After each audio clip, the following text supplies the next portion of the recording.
I never imagined a dog could change my life. To me, dogs were just animals, companions for those who needed them, but never something I thought I would grow attached to. But fate has a way of surprising us. When my husband gifted me a German Shepherd named Orion, I thought of him as nothing more than a guard dog, a living alarm system meant to keep me safe when he was away. My husband worked in international business, which meant frequent trips abroad, sometimes for weeks at a time. I had grown used to his absence, though that didn't mean I had stopped feeling the weight of it. "He'll keep you company, make you feel less lonely," my husband had said as he handed me Orion's leash. I had smiled, accepting the gift, but in my heart I felt indifferent. I had learned to live with solitude, and I had never been someone who relied on animals for comfort. Daniel is my rock, my anchor. His presence fills this home with warmth and laughter, and without him here, everything seems just a little colder, a little dimmer. The bed feels too big, the nights too long. And though we talk every day over video calls, hearing his voice isn't enough to ease the ache of his absence. At first, Orion was just there, watching silently from his corner, following me around the house but never demanding attention. I fed him, took him for walks, and acknowledged his presence with absent-minded pats on the head. I treated him like a responsibility rather than a companion. But Orion never seemed to mind. He was patient, always observing me with those intelligent, knowing eyes. Then one night, everything changed. One night, after the chores are done and the world outside grows still, I retreat to our bedroom. It's there that I try to comfort myself in small ways, running my hands gently over my arms, imagining they're his hands instead. I close my eyes and let my fingers trace patterns across my skin, pretending for a moment that he's here beside me, holding me close. I was covered in a blanket and playing with myself. It's not passion that drives me, it's longing, a deep yearning for connection, for touch, for the reassurance that comes from knowing someone loves you completely. But tonight something interrupts my solitude. Just as I'm lost in thought, I hear soft footsteps padding across the floor.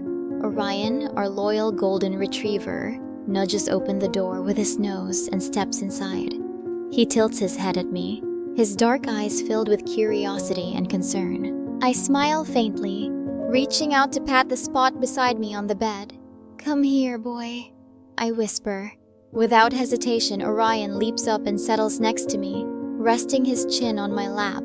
His warmth radiates through the thin fabric of my nightgown, and I run my fingers through his thick fur, feeling an unexpected sense of calm wash over me. I rub his belly and get closer to his place. I didn't expect it to be that big.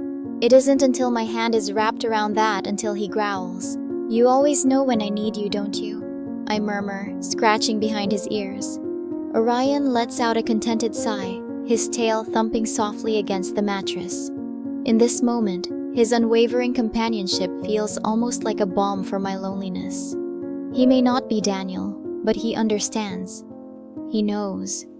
And sometimes that's enough.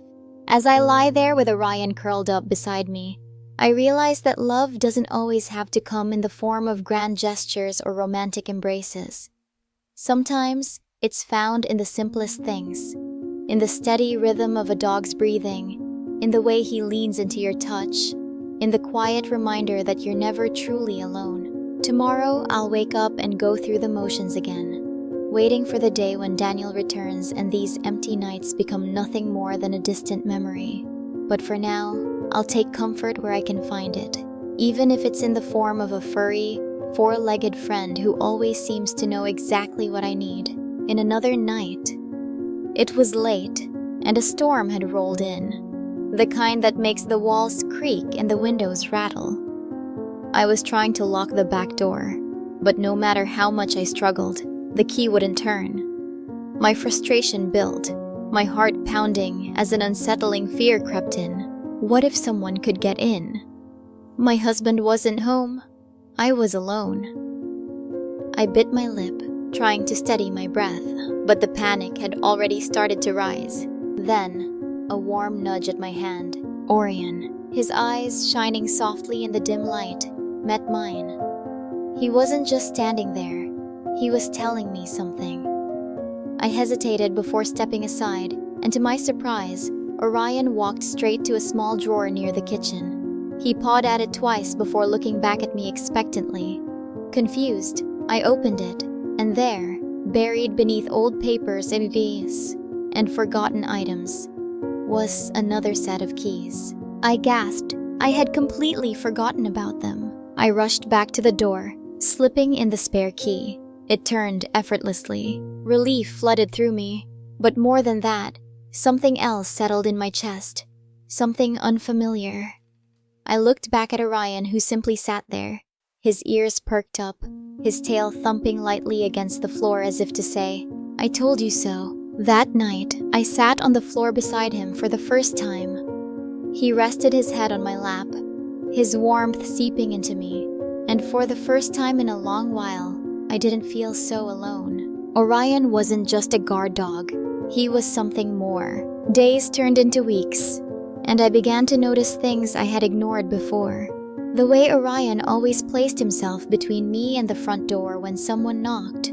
The way he seemed to sense my moods, pressing his nose into my palm when I felt anxious, or lying beside me when I sat in silence for too long. He had a way of being there exactly when I needed him, without me ever having to ask. One evening, I found myself talking to him as I prepared dinner.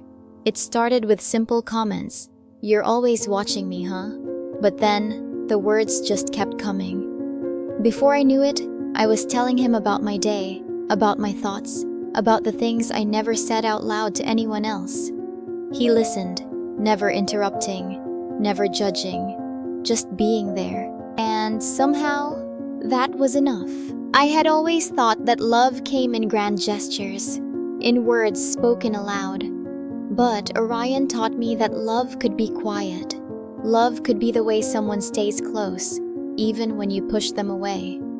Love could be the simple act of waiting, of understanding, even without words. I didn't know it then, but Orion would soon become more than just a companion. He would become my protector, my greatest source of comfort. And one day, he would save me in ways I never could have imagined. Time passed, and Orion became more than just a presence in my life. He became a constant. My husband's business trips grew longer, his calls less frequent. I understood his work demanded his time, but that didn't make the loneliness any easier. In the quiet of our home, it was Orion who kept me company, filling the empty spaces with his unwavering presence. One evening, I was returning home late from the market when I noticed something unusual. A black sedan was parked across the street, its engine idling. At first, I brushed it off, but as I stepped onto my porch, I realized the car had been there the night before too. My stomach tightened. I hurried inside, locking the door behind me. Orion, sensing my unease, pressed his head against my leg. His body tensed, his ears perked up as he turned toward the window, sniffing the air. I tried to ignore the fear creeping into my mind, convincing myself it was nothing. But the next morning, the same car was there. The day after that too. It wasn't until I heard the noise outside my bedroom window one night that I realized I wasn't imagining things. A soft rustling, the faint crunch of gravel. Someone was out there. My breath caught in my throat.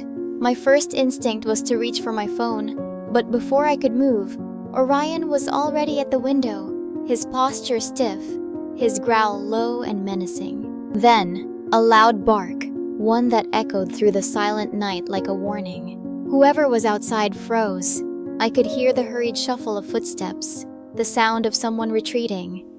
Orion barked again, louder this time, his body positioned protectively between me and the window. By the time I gathered enough courage to peek outside, the street was empty. The car was gone. I didn't sleep that night.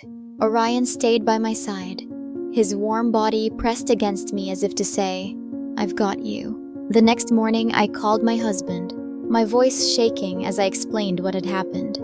He was concerned, but busy as always.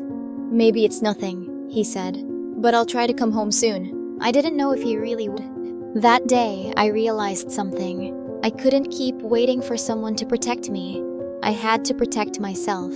So I started paying attention. Really paying attention. Orion and I developed a routine. Every evening, we walked the perimeter of the house together. I reinforced the locks, installed security cameras, and every time we stepped outside, Orion would position himself slightly ahead of me, scanning the surroundings with sharp, watchful eyes. Then, one evening, something unexpected happened. That evening, as Orion and I returned from our usual walk, I noticed someone standing near the end of the street. A man, tall and lean, dressed in a dark jacket. His hands were tucked into his pockets, his posture casual. But there was something unsettling about the way he stood there, as if he were waiting for something. I felt a familiar chill creep up my spine. Orion must have sensed my unease because he let out a low, rumbling growl. The man turned his head slightly, as if he had heard, but didn't react otherwise. Instead, he stepped away from the street lamp's glow, disappearing into the shadows. I quickened my pace, Orion pressing close against my side. That night, I double-checked every lock, every window. Orion remained on high alert, pacing near the door, his ears twitching at the faintest sound. I tried to tell myself it was just paranoia, that I was letting my imagination get the best of me. But deep down, I knew better. A stranger among us. The next day, I saw him again. This time, he wasn't lurking in the shadows. He was standing in broad daylight, speaking with a group of neighbors. I hesitated, watching from my porch as he shook hands with Mr. Clark from next door, laughing at something he said. Then, as if sensing my gaze, he turned. Our eyes met. A slow, polite smile spread across his face. He lifted a hand in greeting. I stiffened. "That's Mark," Mrs. Evans, my elderly neighbor, said as she passed by. "He just moved in a few weeks ago. He's been helping out with the neighborhood security committee." Security committee? A cold knot tightened in my stomach. Orion stood at my feet, his body tense, his head lowered as he watched Mark carefully. I forced a small smile and nodded before stepping back inside. Something wasn't right. Mark wasn't just a new neighbor. He wasn't just some friendly guy looking out for the community. He was the man I had seen watching me, the same man who had been near my house. And now he was acting as if he belonged here. That night I barely slept. Every creak, every whisper of wind against the windows set me on edge.